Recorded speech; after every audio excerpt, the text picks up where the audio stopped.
Can we talk a little bit about how food can be racist? Let's start by the story of rambutan. So it's rambutan season here. Actually, it's rambutan season across the world. These are rambutan, the cousin of a lychee fruit. They are this beautiful red color. They are awkwardly shaped and curious indeed. I grew up eating these as a kid. A lot of my childhood memories tied to Tanzania, to Dar es Salaam, and stories tied to my family are tied to these fruits.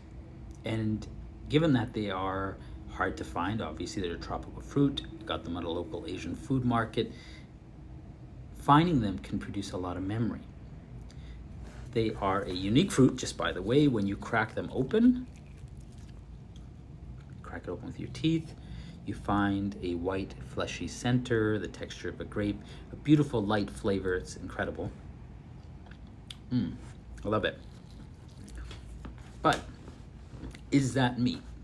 It is tied to a memory.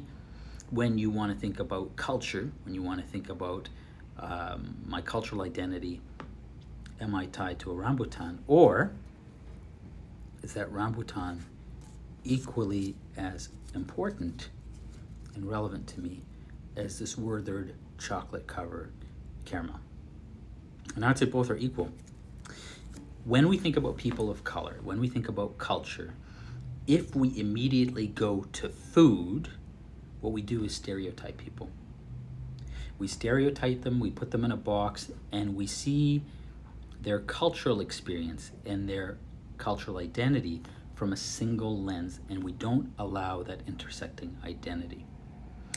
Food, if it is the only go-to when it comes to discussion of equity, inclusion, and culture, can be stereotypical and racist. What matters most is not the food, but the experience tied to people. Food is just one element. If you were to ask me to give up rambutan to be, if I gave that up as a deal, to give up being treated as a second-class citizen, to have my religion, my ethnicity be the focus of stereotypes and negative impressions about me, keep the damn rambutan. I really don't want them.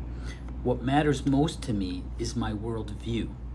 And tied to that worldview is the experience of racism, which I can't remove as a person of color.